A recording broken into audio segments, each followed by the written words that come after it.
Shalom, shalom, mon peuple d'Élohim, je vous aime très bien et j'espère que vous allez bien. Voilà, c'est moi, votre frère Lubin Menato Moulongo, enseignant de la parole. Voilà, ces derniers temps, comme vous le savez, nous partageons des sujets sur l'avènement de notre Adonai, notamment la question de Maranatha, qui signifie l'Adonai vient ou l'Adonai revient. Voilà, donc je viens encore à travers cette vidéo vous apporter la bonne nouvelle, ok? Celle du royaume des cieux. Yehoshua Amashia, notre Adonai, il se tient à la porte et il revient bientôt.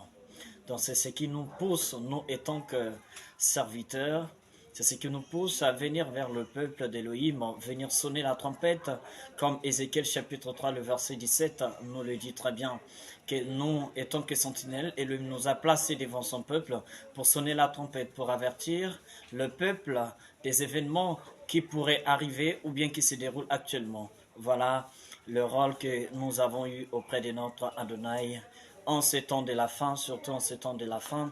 Nous apportons un message de la restauration, un message du rétablissement, parce que plusieurs choses ont été bouleversées et l'adoration n'est plus celle qui était avant. La vraie adoration n'est plus sur la terre et du coup vous allez constater que ceux qui prient ne diffèrent en rien de ceux qui ne prient pas. Donc vous allez constater qu'il n'y a plus de différence, c'est du pareil au même. Voyez-vous, lorsque vous êtes à l'église, lorsque vous êtes dans une boîte de nuit, vous constatez que c'est comme ce sont les mêmes milieux.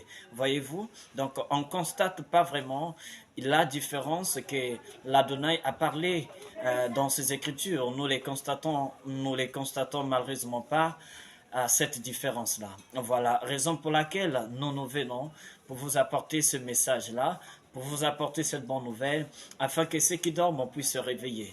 C'est dans ce sens que l'Adonai dit dans Éphésiens chapitre 5, verset 14, il dit « éveille-toi, toi qui dors, relève-toi d'entre les morts et Hamashia t'éclairera. » Donc réveille-toi, toi qui dors, relève-toi d'entre les morts et Hamashia t'éclairera. Voilà l'objectif que nous avons, c'est venir sonner la tempête afin que celui qui est en train de dormir se réveille. Nous venons pour dire que mon frère, pour dire, ma soeur, écoute, il y a certaines choses que tu dois savoir, il y a certaines choses que tu dois respecter si tu veux réellement être sauvé. Voyez-vous? Donc, la vie éternelle n'est pas ce qu'on nous présente aujourd'hui. S'il vous plaît, ce n'est pas un cadeau qu'on apporte sur un plateau. La vie éternelle, pour l'hériter, il y a des critères qu'il faut respecter, il y a des conditions à remplir. Voyez-vous? Donc, il faudrait que le peuple soit averti de toutes ces questions-là.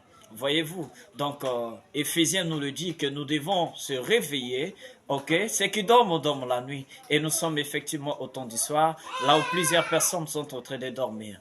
Alors toi qui m'écoutes, toi qui me regardes actuellement, j'aimerais que tu saches que ton maître revient bientôt, notre maître à tous, ton époux qui était parti juste pour aller nous préparer une place, qui était parti pour aller te préparer une place, il revient bientôt pour venir nous chercher tous. Alors là où tu es, tu dois te sentir concerné, là où tu es, tu dois te sentir en tout cas engagé pour cette parole-là. Alors j'aimerais que tu puisses savoir que les libertinages qui se passent actuellement dans les églises ne permettra jamais que le peuple puisse hériter la vie éternelle. Raison pour laquelle nous nous disons aux hommes d'Élohim de dire la vérité au peuple comme elle est, ok? De ne pas jouer aux sentiments, sinon nous allons tuer les âmes qui sont à notre possession, ok?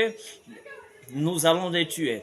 Alors, nous sommes appelés à leur dire la vérité pour ne pas avoir des problèmes avec Elohim, pour ne pas avoir des compromis avec la vérité. Voilà la vérité qui vous parvient. Cette vérité a un nom et la vérité s'appelle Yehoshua Amashia. Et voilà. Donc, nous devons dire la vérité au peuple. Les libertinages que nous voyons ça et là dans les églises, les gens pensent que la vie éternelle, c'est quelque chose, c'est un jeu d'enfant, c'est quelque chose qu'on blague avec, voilà. Et tout le monde espère être sauvé au moment où les conditions ne sont pas du tout remplies. Attention, s'il vous plaît. Attention. Je dis bien attention. Plusieurs des serviteurs d'Élohim vont manquer le ciel. Plusieurs des pasteurs iront en enfer parce qu'ils ne prennent pas le temps de dire la vérité au peuple. Alors lorsque tu dis la vérité, voilà, on te dit que tu apportes un évangile de condamnation. Mais c'est pas du tout ça. Non. C'est juste... les gens ne veulent pas supporter la vérité. Les gens ne supportent pas la vérité. Raison pour laquelle la vérité est tellement combattue. Ok? Le peuple est tellement distrait en ces temps de la fin. Et il n'arrive plus à comprendre qu'il y a la promesse qui nous a été faite. Que notre maître revient. Voilà. Les gens ont oublié toutes ces choses.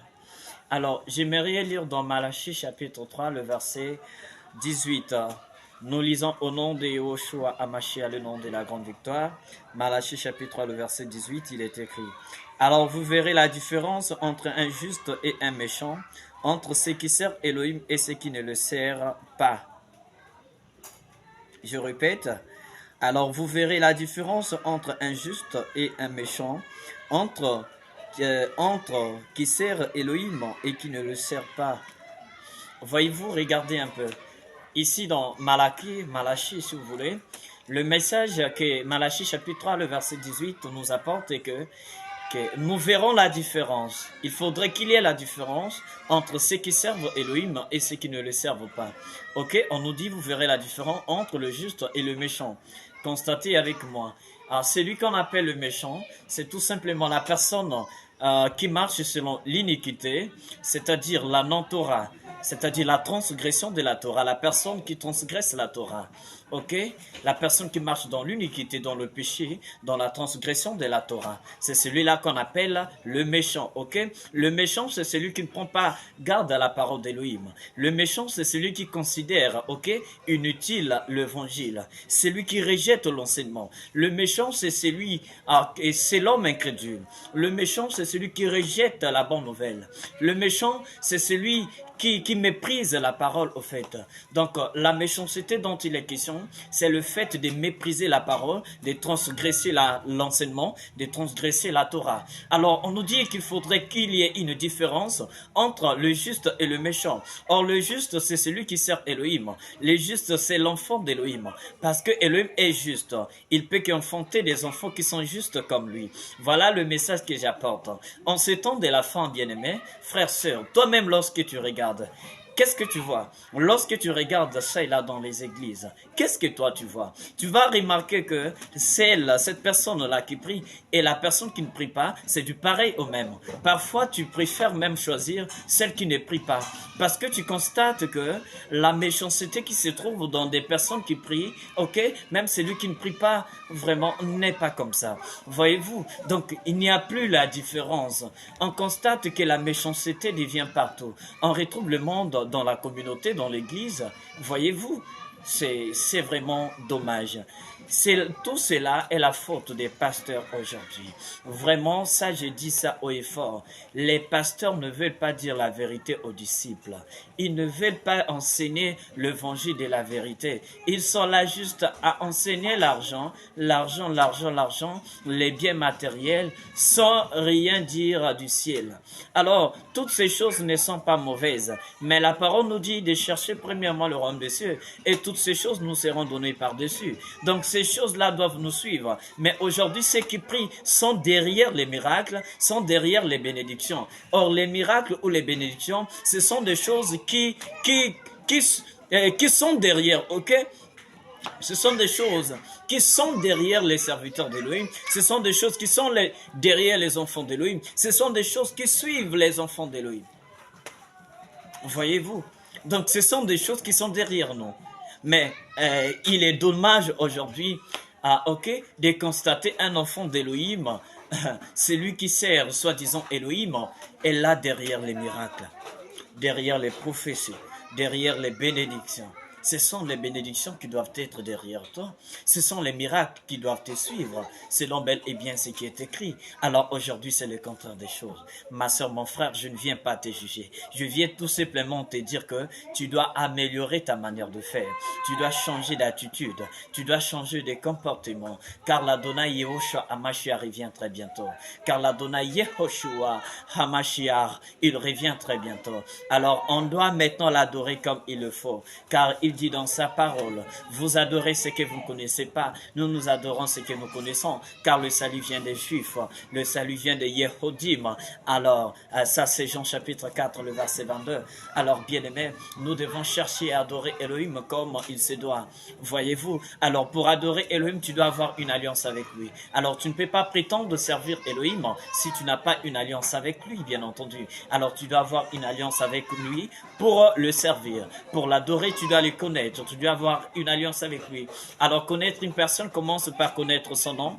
Dès que tu connais son nom, tu dois connaître cette fois-ci ce que la personne aime et ce qu'elle n'aime pas, ce que la personne apprécie et ce que la personne n'apprécie pas. La manière dont la personne agit, l'état d'âme de la personne au fait. Donc connaître la personne, c'est connaître l'homme intérieur. Ok, ça commence par le nom de la personne, connaître ses comportements. Tu connais bien l'homme intérieur, alors là tu peux affirmer haut et fort que tu connais la personne. Alors tu ne peux pas dire que tu connais Elohim sans connaître son nom, ça n'a pas de sens. Et vous allez constater que le peuple qui n'est pas enseigné va certainement vous répondre si vous leur posez la question quel est le nom du Créateur. Ils vont vous dire, et voilà, le Créateur a beaucoup de noms. C'est le contraire de ce qui est écrit.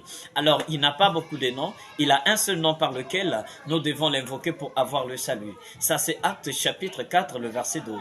Il en a un seul, ok? Il a un seul nom par lequel nous devons l'invoquer pour avoir la vie éternelle. C'est le nom de Yehoshua HaMashiach. Yehoshua HaMashiach. C'est son nom, c'est en hébreu, voilà. Le nom est un mot.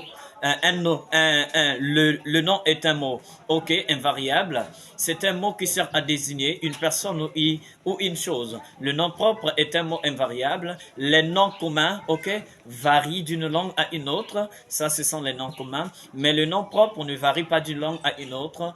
Il demeure invariable dans toutes les langues. Voyez-vous? Donc, c'est ce que nous devons déjà constater, c'est ce que déjà nous devons retenir. Alors, j'étais en train de dire que la parole nous dit de se réveiller en fin du sommeil, parce que notre Adonai se tient à la porte. Voilà, toi qui m'écoutes, et c'est à toi, mettons, de saisir cette occasion. Je vais lire nous lisons tous ensemble, pardonnez-moi, dans Romains chapitre 13, ok, à partir du verset 11 au verset 14, et voilà, c'est un chapitre qu'on avait lu dans mon premier enseignement, portant sur le même sujet, Maranatha, portant sur le retour d'Adonai, portant sur l'avertissement, portant sur le réveil du peuple, à vrai dire.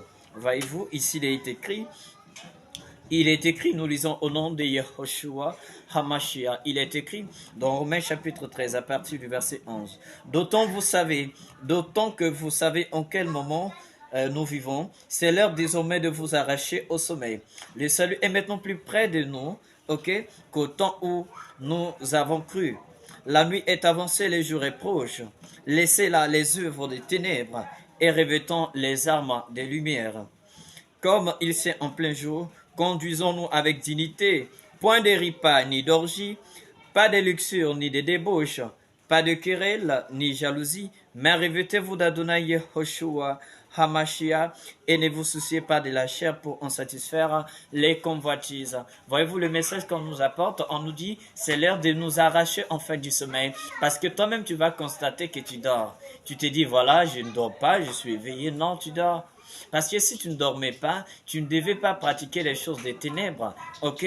Tu ne devais pas pratiquer ces choses-là. Alors tu dors. Pourquoi je dis que tu dors? C'est tout simplement, tu te rends pas compte que nous sommes à la dernière heure. Parce que si tu étais éveillé, en voyant les signes qui se manifestent actuellement, tu aurais compris qu'il est temps de ne plus s'amuser. Il est temps de se préparer parce que notre Adonai revient bientôt nous chercher. Ne suivez pas les consolations qu'on vous apporte par des paroles de flatterie, ok? Tout simplement dans le but de vous sucer de l'argent, ok? On vous dit que tout va bien. On vous dit qu'Elohim apprécie ce que vous êtes et ce que vous faites. Voyez-vous, on vous encourage à commettre des bêtises parce que vous savez que l'homme aime qu'on apprécie ce qu'il aime aussi. Voyez-vous, l'homme aime qu'on apprécie ce qu'il fait, ce qu'il dit et sa manière d'être. Et voilà, c'est ce que l'homme aime. Alors, lorsqu'on t'apporte un évangile qui t'encourage même tes défauts, voilà, toi tu apprécies. Tu dis que c'est un bon pasteur, un bon serviteur. Oh, il ne me juge pas. Écoute, s'il vous plaît, on doit se détromper. Si toi tu espères réellement du royaume des cieux, alors tu dois faire ce que le propriétaire du royaume des cieux te demande. Alors, toi tu espères vivre chez quelqu'un, mais dans chaque maison, dans chaque parcelle, il y a des règles. Alors, pour le royaume des cieux aussi, il y a des règles. Il nous dicte des règles. Les règles, ce sont lesquelles? C'est la parole d'Élohim. Ce sont les commandements d'Élohim. Alors, lorsqu'il t'apporte là, en observant ces règles, ça serait pour toi une opportunité pour hériter réellement son royaume. Parce qu'il dit dans sa parole, en ces jours-là, ça c'est Matthieu chapitre 7, vous prenez à partir de 21, vous prolongez la lecture. Il dit qu'en ces jours-là, plusieurs lui diront ces jours-là, que l'Adonai, n'avons-nous pas prophétisé en ton nom? N'avons-nous pas fait des miracles, ressuscité des morts? Alors il dit que tous qui me disent Adonai, Adonai, n'hériteront pas tous dans le royaume de cieux. Tout simplement, ceux qui hériteront le royaume des cieux, c'est ceux qui écoutent la parole, la mettent en pratique. C'est ceux qui appliquent la parole d'Élohim. Ce sont là qui hériteront le royaume des cieux. Alors tu peux dire Adonai, Adonai, et faire tout, observer, j'allais dire, faire des miracles, des prodiges, ressusciter même les morts. Alors il te dira en ce jour-là, retire-toi de moi, les fauteurs de la Torah, retirez-vous de moi, vous qui commettez l'iniquité. Dans une version plus simple, retirez-vous de moi, violeurs de la Torah, violeurs des commandements, violeurs de l'enseignement. Alors, l'expression qui est utilisée ici, ce sont les fauteurs de la non-Torah. Lorsque vous prenez, par exemple, la Bible Shoraki, ok? Lorsque vous prenez la Bible Shoraki, on nous parle des fauteurs de la non-Torah, ok? Donc, ce qui encourage, ok, la transgression de la Torah, c'est qui n'observent pas la Torah d'Élohim, ok? Je vais retrouver ça ici, je peux retrouver ça ici. Je vais lire ça ici dans la version André Chouraki. Je vais retrouver ça, pardonnez-moi s'il vous plaît. Matthieu chapitre 7. Matthieu chapitre 7, 21, il est écrit, je lis au nom de Yehoshua HaMashiach, le nom très sacré, tous ceux qui disent Adonai, Adonai n'entreront pas au royaume des ciels, mais seulement celui qui fait le vouloir de mon Père des ciels. Ok. Adon, n'est-ce pas en ton nom que nous avons été inspirés, en ton nom que nous avons jeté dehors les démons, en ton nom que nous avons fait de nombreux prodiges? Alors je leur déclarerai, jamais je ne vous ai connu, retirez-vous de moi, fauteurs de la non-Torah. Alors fauteurs de la non-Torah signifie tout simplement des non-observances des préceptes, ok? Non-observance des préceptes, j'allais dire non-application des préceptes, non-application, non-observation de la parole de la Torah. Ici, là, l'expression originale, c'est fauteur de la non-Torah, ok, ou bien violeur de la Torah. Alors, vous allez constater que la Torah, c'est l'ensemble des commandements, c'est l'ensemble des instructions que Elohim a dictées à son peuple. Les mettre en pratique, cet ensemble des enseignements, les mettre en pratique pour avoir la vie éternelle, voyez-vous? Donc, une fois que tu ne marches pas selon les commandements d'Elohim, quels que soient les signes et les prodiges qui peuvent se manifester à travers toi, cela ne te donne pas accès dans les royaumes des cieux. Raison pour laquelle nous aimerions dire au peuple d'Elohim que, s'il vous plaît, que les miracles ne vous séduisent pas, que les signes et les prodiges ne vous séduisent pas. Faire des miracles ne veut pas forcément dire que tu es dans la vérité, car l'ennemi, le diable, fait aussi des miracles. Car l'Adonai l'a très bien dit dans Luc, il dit, je voyais Satan tomber du ciel comme un éclair. Or, l'Apocalypse chapitre 13, la révélation nous dit tout simplement que le diable a le pouvoir de faire descendre le feu du ciel sur la terre pour séduire les habitants de la terre, pour se faire adorer. Alors, Jérémie 23 nous dit que les prophètes, ok, il y a eu des prophètes qui prophétisaient au nom de Baal. Ok? Donc, nous devons comprendre que le diable prophétise, il fait des miracles, il ressuscite des morts, il fait tout ce qu'il faut faire dans le but de séduire le peuple. Donc, ce sont des choses que le diable utilise dans le but d'égarer le peuple parce qu'aujourd'hui, les gens ne veulent plus écouter la bonne nouvelle, les gens ne veulent plus écouter la parole des cieux, mais eux, ils préfèrent des choses, ok, qui vont leur faire plaisir à l'oreille, ok. Ils préfèrent ces choses-là. Ils n'aiment pas le ciel, ils n'aiment pas la parole de la bonne nouvelle. Ils préfèrent suivre les miracles, suivre les prodiges et les miracles mensongers qui se manifestent sur la terre. Ça ne veut pas dire que les enfants d'Élohim ne peuvent pas faire des miracles, car c'est sans des choses, Elohim nous a donné l'opportunité d'opérer sur la terre, car il nous accompagne, nous avons le souffle sacré, nous avons sa puissance avec nous. Mais cela ne doit pas être objet de séduction, s'il vous plaît. Ne suivons pas ces choses. Ne regarde pas tel pasteur fait des miracles et voilà, il est vrai. Attention, on reconnaît un arbre par ses fruits. Si ses enseignements ne correspondent pas avec la parole, je vous assure, quittez-le, sinon vous allez hériter l'enfer, s'il vous plaît. Matthieu 23, 13, si j'ai une bonne mémoire, nous dit tout simplement que plusieurs serviteurs vont fermer le ciel et ferment même le ciel pour plusieurs personnes qui veulent y entrer. Toi qui te dis que voilà, c'est son problème, moi je viens juste pour prier, laisse-moi t'informer que plusieurs personnes iront en enfer à cause de leur berger. Plusieurs personnes iront en enfer à cause de leur pasteur. Alors, tu dois être enseigné sur ces choses afin que tu ne sois pas victime. Je vais lire dans Matthieu chapitre 23, verset 13, dans la version André Chouraki. Il est écrit, j'aimerais vous informer que dans cette version, il n'y a pas le nom Jésus-Christ à l'intérieur, parce qu'il ne s'appelait pas Jésus. Alors, Jésus, c'est le fruit de la traduction, c'est le fruit des Gréco-Romains. Alors, nous disons seulement fruit de la traduction pour vous emmener à comprendre. Parce que Yehoshua le nom Yehoshua n'a pas été traduit, s'il vous plaît. C'était un changement littéral, ok?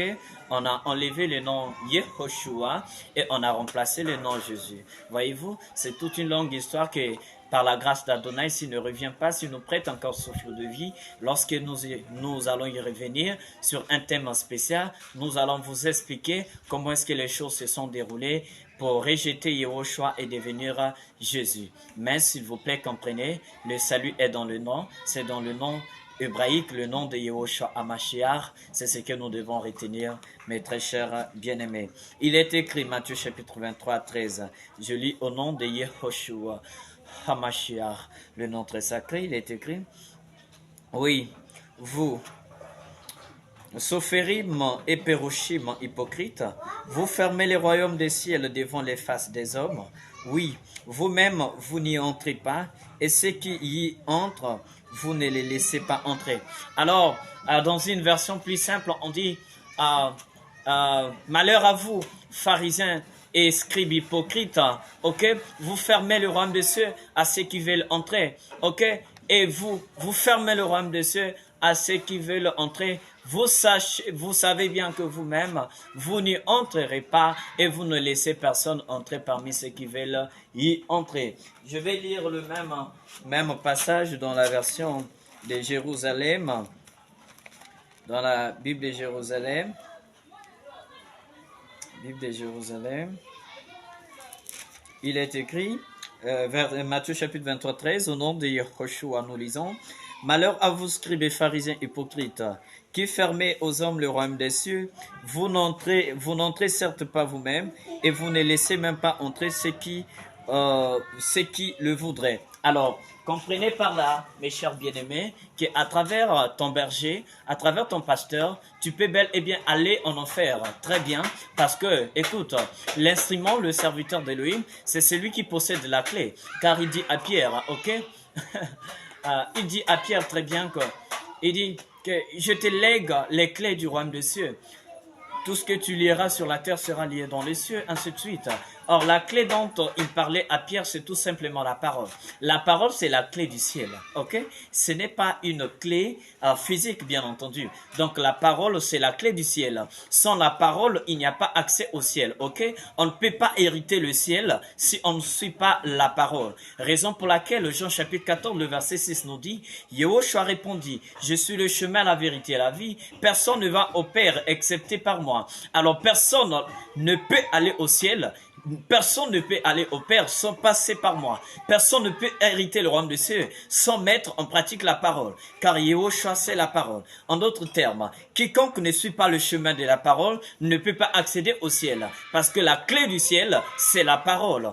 Voyez-vous, la clé du ciel, c'est la parole. Voyez-vous, donc l'instrument d'Elohim possède la clé. Alors, si l'instrument d'Elohim avait rejeté la bonne clé, arrivé devant la porte du royaume des cieux, il ne peut pas ouvrir, il ne peut pas entrer dans le royaume des cieux parce qu'il possède une mauvaise clé. Plusieurs personnes ont changé la clé à cause de l'argent, à cause des voluptés de ce monde, à cause des richesses, à cause de la réputation, de la célébrité. Ils ont perdu, ils ont vendu la clé, ils ont perdu la bonne nouvelle, ils ont vendu la parole véritable, comme Romains chapitre 1er, le verset 25 nous le dit, que ceux-là, ils ont changé la vérité de l'homme contre le mensonge, et ils ont adoré la créature au lieu d'adorer le Créateur qui est béni pour l'éternité. Mon cher frère, ma sœur, je viens par ce message te dire que l'Adonai t'aime. Ne regarde pas ton statut, ne regarde pas celui que tu es aujourd'hui, ne regarde pas, tout ce qui sont tout autour de toi, regarde ton âme.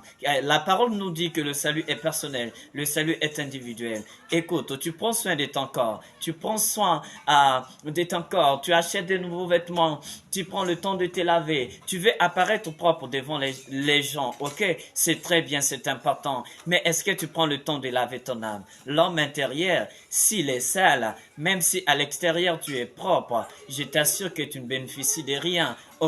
Donc pour accéder dans le royaume des cieux, il dit dans la révélation que rien de cieux ne peut entrer dans son royaume. Alors, il faudrait que l'homme intérieur soit lavé, pour mettre en pratique ce que Romain nous a dit très bien, Romains 13 à partir de 11 à 14. On nous a parlé là-bas de s'éloigner des œuvres des ténèbres, c'est-à-dire des œuvres obscures, des œuvres honteuses. Des œuvres honteuses ces œuvres-là qui se pratiquent en cachette, ces œuvres qui sont stériles, ces œuvres qui n'apportent rien de bénéfique pour ton royaume, pour ton éternité. Alors pense pour ton éternité, arrête avec le vol, le mensonge, ainsi que tout ce qui a un lien avec le péché. Tout ce qui est péché, tu dois arrêter. Ne perds pas ton temps, s'il te plaît. Arrête avec tout ce qui est mauvais. Demande la force auprès d'Adonai, il va t'aider. Il dit que sans moi, vous ne pouvez rien faire. C'est ce qu'il dit dans sa parole. Alors, cherchons la volonté d'Adonai dans notre vie. Cherche à observer, est-ce que ce que je fais, c'est bon devant Elohim? Ne dis pas que c'est là, maman apprécie, papa apprécie, mon ami, mon frère, ma soeur apprécie. Non, cherche à savoir si Elohim apprécie ce que tu fais. S'il n'apprécie pas, alors tu dois arrêter. Ne le fais pas, sinon c'est un péché. Parce que 1 Jean chapitre 3, le verset 4, on nous dit, ceux qui commettent le péché, transgressent la Torah. Car le péché est la transgression de la Torah. Or, la Torah, c'est l'ensemble des instructions d'Elohim. Alors, lorsque tu transgresses les instructions d'Elohim, c'est ce qu'on appelle péché. Alors, s'il vous plaît, le péché conduit à la mort. Il est temps, mon frère, ma sœur, tu peux te repentir. Il est temps, tu as encore l'opportunité de te repentir. Parce qu'il y aura un moment où la repentance ne sera plus valable. Parce que lorsque le lion de la tribu de Yehuda, Yehoshua Hamashiach, Melech Hamelakim, lorsqu'il apparaîtra dans les nuées de gloire avec ses consacrés, avec ses malars, avec ses anges, s'il vous plaît, avec ses messagers. À ce temps-là, tout œil le verra. Alors, ça ne serait plus le temps de se repentir. Alors, après la mort, il n'y a pas de repentance. La repentance, c'est au moment où tu es vivant. Alors, pense à celui qui t'accorde le souffle de vie chaque jour. Ne sois pas incrédule, s'il te plaît. Je ne viens pas te condamner, mais je viens te rappeler que tu as quelqu'un qui t'a créé. Je viens te rappeler qu'il y a un créateur, un père, un créateur, Elohim qui est élevé au-dessus de tout, dont qui a besoin de toi. Regarde un peu la manière dont les signes du temps de la fin se manifestent. Lorsque tu prends Luc 21, lorsque tu prends Matthieu 24, tu vas constater que les signes précurseurs de son avènement se manifestent aujourd'hui. Alors, mon cher, ma chère, il est temps que tu puisses t'arracher au sommeil pour faire la volonté d'Adonai, car ceux qui dorment la nuit, et nous sommes réellement au temps du soir. On nous dit que la nuit est avancée, le jour est proche. Effectivement, le jour du retour d'Adonai est proche. Yehosha. Il revient très bientôt. La nuit est avancée, effectivement. Nous sommes arrivés au temps du soir, ok? C'est lorsqu'il y a la nuit, il y a la confusion. Nous sommes arrivés au temps de confusion. Le péché a dépassé le niveau même de Sodome et Gomorrhe. Aujourd'hui, tu peux te promener nu, personne ne peut te conseiller. Tu dis tout ce qui te semble bon dans la rue, ça et là sur les réseaux, à la télévision, personne ne te condamne parce que c'est la confusion, c'est l'heure du soir. Alors tu peux même t'heurter contre une pierre, tu peux trébucher à n'importe quel moment parce que c'est la nuit, parce que c'est le soir. Mais or, nous, il est écrit, nous sommes la lumière de l'humanité. Alors nous, on doit éclairer l'humanité. Même si au niveau des peuples égyptiens, il y a les ténèbres, mais au niveau du peuple israélite, il doit avoir la lumière. Donc la lumière, ok, il dit, réveille-toi dans tous les morts et Amashia t'éclairera. Alors nous, notre lumière, c'est Yehoshua Amashia. Bien que nous vivons dans le monde, mais nous ne vivons pas selon les instructions ou bien les systèmes du monde, ok? Raison pour laquelle nous ne sommes pas du monde. Soyez bénis au nom de Yehoshua Hamashia. Maranatha, l'Adonai revient très bientôt. Shalom, shalom, shalom. C'est le bien Nathan Moulongo, enseignant de la parole. Le bien Nathan Moulongo, enseignant de la parole. Que l'Adonai Yehoshua Hamashia vous bénisse. Je réponds au plus 242 06 508 30 66. Plus 242 06 508 30 66. Plus 242 04 035 88 33, plus 242 04 035 88 33. Soyez bénis. Shalom, shalom. Merci.